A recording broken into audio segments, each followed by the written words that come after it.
Assalamualaikum warahmatullahi wabarakatuh. Perkenalkan, nama saya Wulan Atikasari dengan nomor JP 117 dari Universitas Brawijaya dan dari Program Studi Administrasi Pendidikan. Pada kesempatan kali ini, saya akan menjelaskan sedikit materi mengenai Create Vendor Bill dengan pembayaran full pada UDO SOL 16, terutama pada modul accounting. Kemudian sebelum kita membuat vendor bill, kita harus mengetahui apa itu modul accounting. Adapun dalam IRP, terdapat modul accounting untuk pengelolaan akuntansi perusahaan di setiap bagian dengan mengacu pada satu sistem.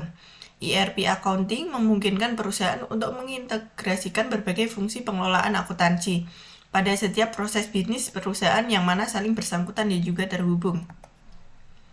Kemudian, accounting yang diberikan oleh ODO adalah accounting yang bisa mempermudah pekerjaan dengan adanya jurnal yang otomatis terbentuk saat melakukan transaksi dan juga memberikan perusahaan kelebihan yaitu menghemat biaya, efisiensi kerja dan waktu, koordinasi antar unit, dan keamanan data yang terjamin. Kemudian perhitungan laporan keuangan tidak perlu dilakukan dengan cara manual. Dengan adanya UDO IRP Accounting lebih efisien karena memberikan laporan yang telah terhitung otomatis dan bisa ditampilkan secara view, Excel, ataupun PDF sesuai dengan kebutuhan yang diinginkan dari suatu perusahaan. Dan laporan keuangan yang dihasilkan juga banyak serta lengkap seperti laporan general ledger, balance sheet, laporan laba rugi, laporan partner ledger, dan laporan bank statement. Kemudian dengan adanya ODO Accounting juga memungkinkan untuk menampilkan transaksi bank statement dengan laporannya dengan bisa membuat banyak bank dalam ODO. Tidak hanya satu bank yang bisa diaktifkan. Serta dengan ODO Accounting juga memberikan laporan dari pajak yang sesuai dengan DJP. Dan memberikan laporan pajak yang telah terhitung secara otomatis dengan transaksi yang dilakukan apabila di dalamnya terdapat pajak. Nah, kemudian saya akan menjelaskan terkait dengan vendor bill. Vendor bill adalah suatu pengakuan hutang yang dicatat dalam pembukuan sesaat setelah diterimanya invoice dari vendor atau supplier atas pembelian barang atau jasa yang dilakukan oleh organisasi di mana atas pembelian barang atau jasa yang terjadi didahului dengan adanya penerbitan purchase order atau PO. Kemudian pada saat tagihan vendor dimasukkan ke dalam ODO, kita dapat dengan mudah membayar vendor pada harga yang benar dan waktu yang tepat. Waktu yang tepat ini berarti tidak terlambat dan juga tidak terlalu cepat sesuai dengan kebijakan dari vendor. ODO juga memberikan laporan umur hutang atau biasa disebut dengan agen payables balance. Kita juga dapat melakukan pengawasan pada tagihan yang diterima sesuai dengan informasi pada modul purchase dari ODO dan juga informasi pada pembelian sebelumnya. Kemudian untuk mendaftarkan tagihan vendor bill, kita dapat memasukkan ke vendor bill dan memasukkan invoice-nya sebagai vendor reference.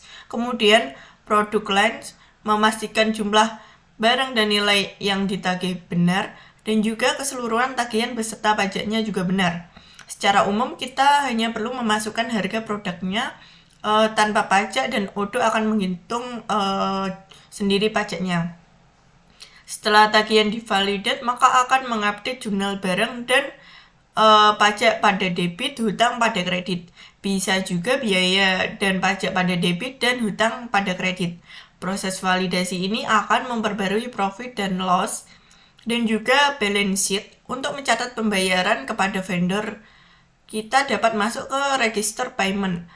Setelah validate, maka akan terjadi jurnal hutang pada kas dan akan memperbarui balance sheet. Kemudian selanjutnya saya akan membahas sedikit mengenai pajak.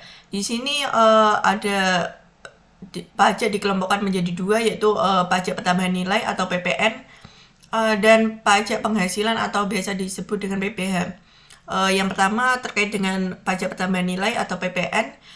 PPN adalah pajak yang dikenakan dalam setiap proses produksi maupun distribusi atau pungutan terhadap konsumsi, barang kena pajak atau jasa kena pajak di dalam daerah pabean Itulah sebabnya kita sering bersinggungan dengan PPN dalam kehidupan sehari-hari.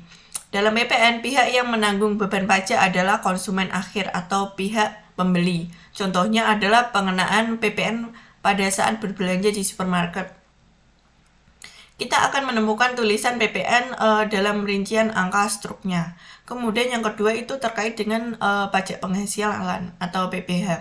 PPh adalah pajak yang dikenakan kepada orang pribadi atau badan atas penghasilan yang diterima atau diperoleh dalam 1 tahun pajak. Maka dari itu pajak penghasilan melekat pada subjeknya dan dikenal dengan istilah pajak subjektif.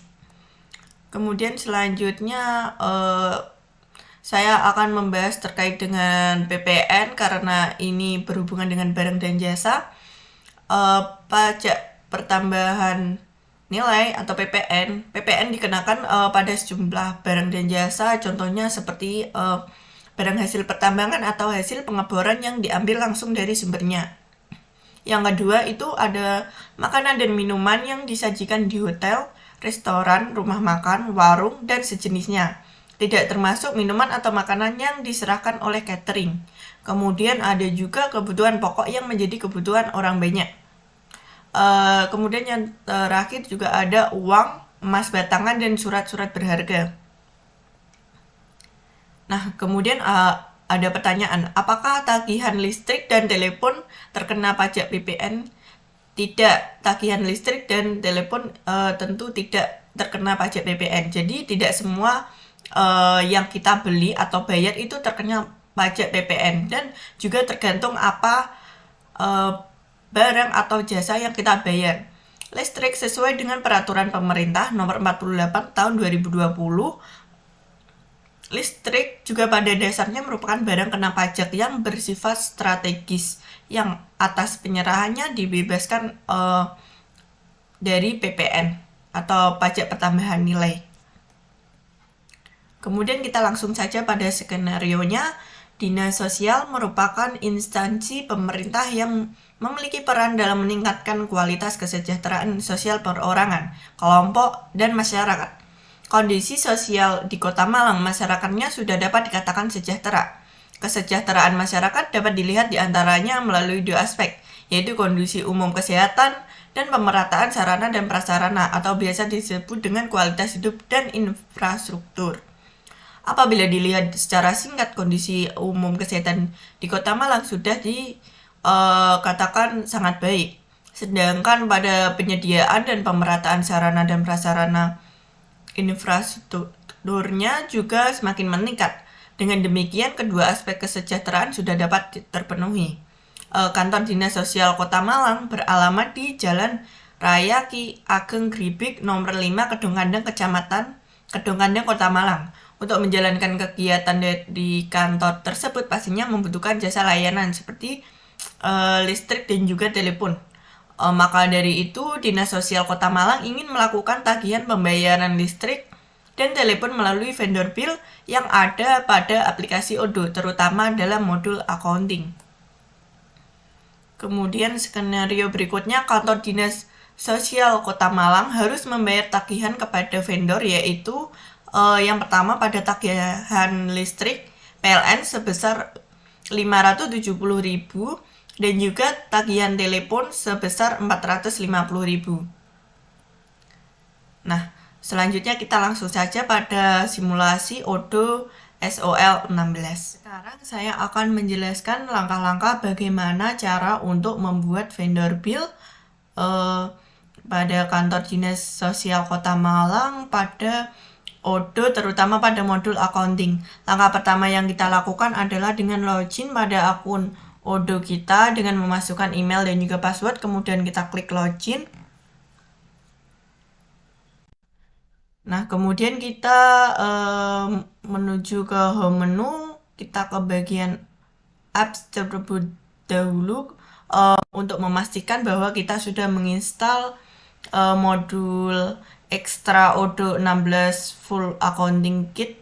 Nah, di sini sudah terlihat bahwa saya sudah menginstal modul ekstra tersebut. Kemudian kita langsung saja menuju ke modul accounting. Nah, pada tampilan modul accounting di sini ada beberapa bagian, misalnya ada overview, customer, kemudian vendor, accounting, reporting, configuration, dan lain sebagainya.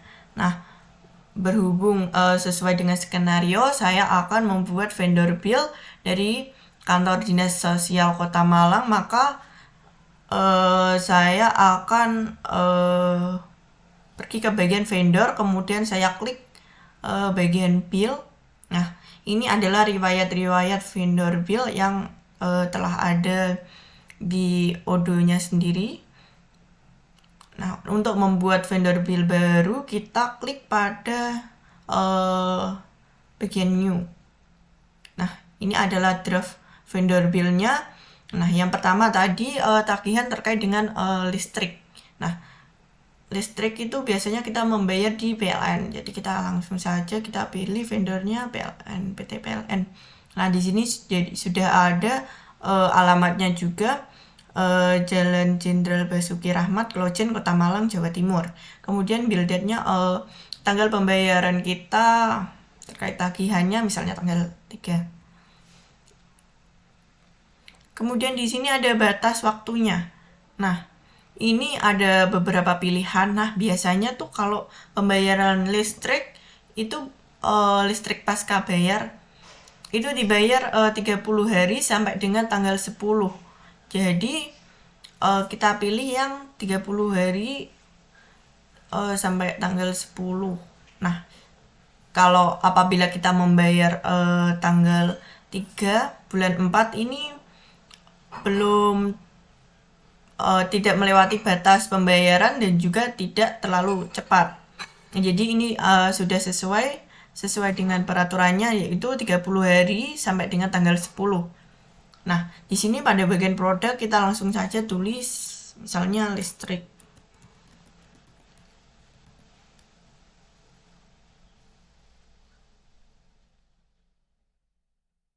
Nah, pada bagian akun di sini ada kategori-kategorinya, dan listrik itu termasuk ke electricity. Kemudian pada bagian price kita tulis tadi totalnya 570.000. Nah, kemudian pada bagian pajak ini kita kosongkan karena seperti yang saya jelaskan tadi, bahwa listrik itu tidak dipungut pajak atau tidak terkena pajak, tidak terkena PPN.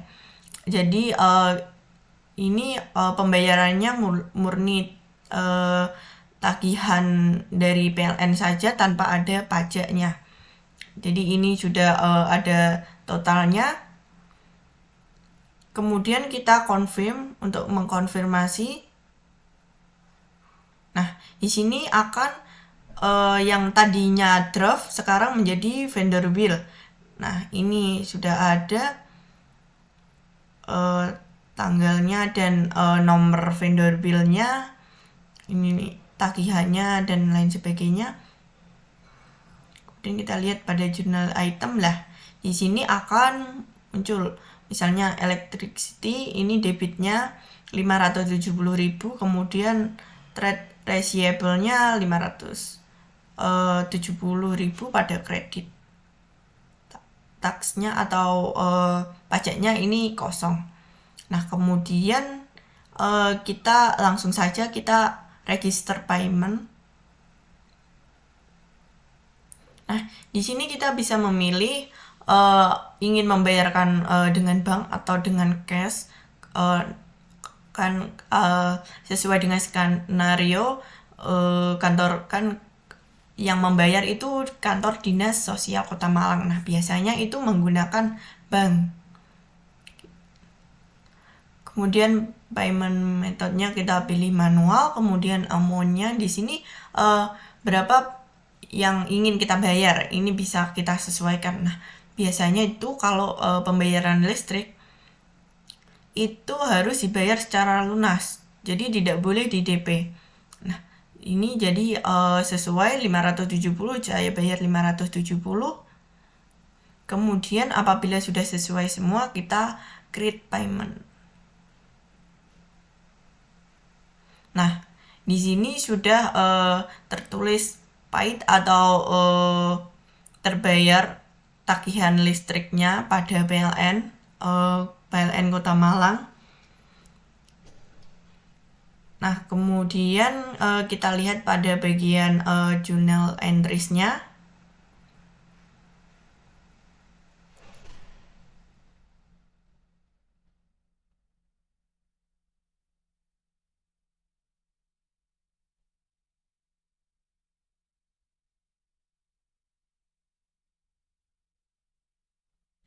Ini adalah journal entries dari yang tadi kita buat, vendor bill-nya terkait dengan outstanding payment, partnernya PT PLN, kemudian vendor payment-nya 570, ini masuk ke kredit, dan pada trade receivable-nya vendor payment 570 juga masuk kepada kolom debit. Nah, ini pada bagian tax atau pajaknya kosong karena listrik tidak dipungut pajak atau tidak terkena pajak.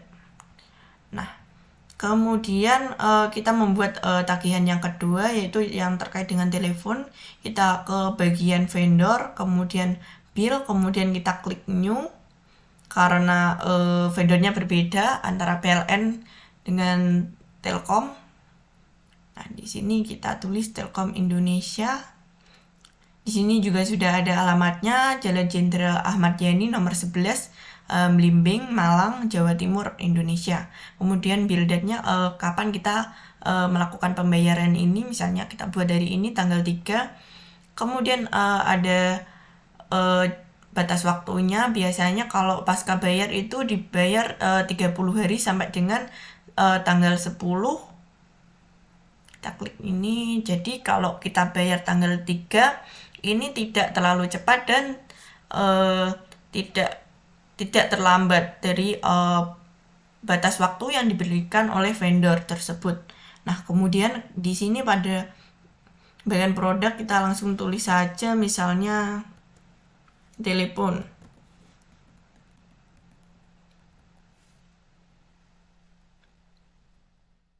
Kemudian pada bagian account di sini ada kita kategorikan sebagai phone saja. Price kuantitinya 1, price-nya 450.000.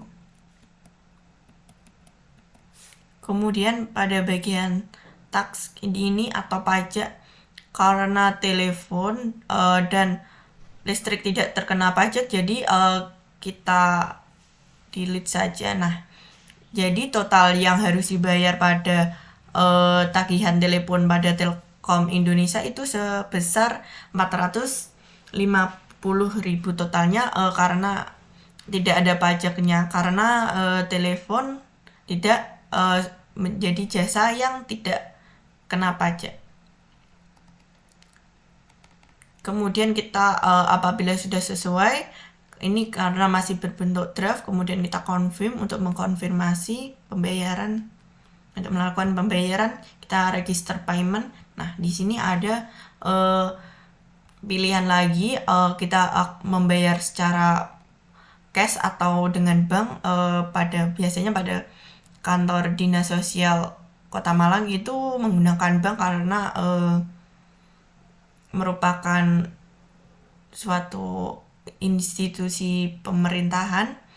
Nah, payment metodenya ini kita gunakan manual saja. Nah, pada bagian amount ini kita bisa membayarnya DP atau setengah harga atau full. Nah,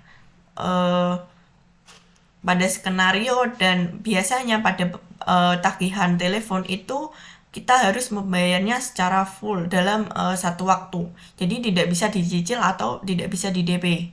Nah, di sini jadi kita bayar full 450.000. Kemudian kita create payment untuk melakukan pembayaran. Nah, Di sini akan tertulis paid atau lunas. Jadi tagihan telepon dari kantor dinas sosial Kota Malang, tagihan teleponnya telah lunas dibayarkan ke vendornya yaitu Telkom Indonesia. Nah, di sini kita lihat pada jurnal itemnya, di sini phone, labelnya telepon, kemudian debitnya masuk ke debit 450.000, kreditnya 0, kemudian taxnya nggak ada. Kemudian yang kedua ini ada trade receivable, kemudian debitnya 0, kreditnya 450.000, jadi antara debit dan kredit seimbang. Nah, kemudian kita lihat pada journal entries.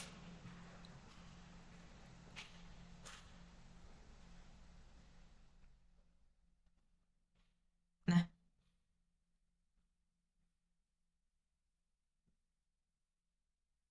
ini adalah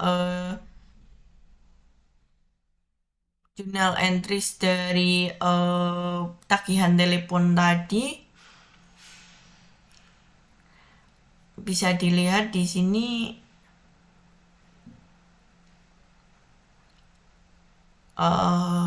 tagihan teleponnya pada kolom debit 450.000, kemudian pada kredit 450.000, jadi imbang antara debit dan juga kreditnya.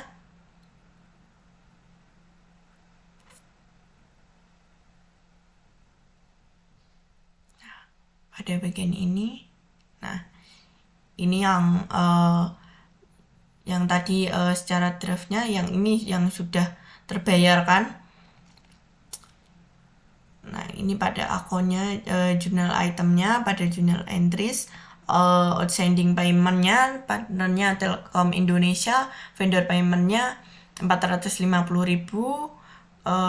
terus kemudian masuk pada kolom kredit 450.000, kemudian yang kedua trade receivable, partnernya Telkom Indonesia, kemudian masuk ke kolom debit 450.000, jadi antara kredit dan debit itu balance sama 450.000. Nah, ini riwayat pembayaran tadi terkait dengan listrik dan juga telepon.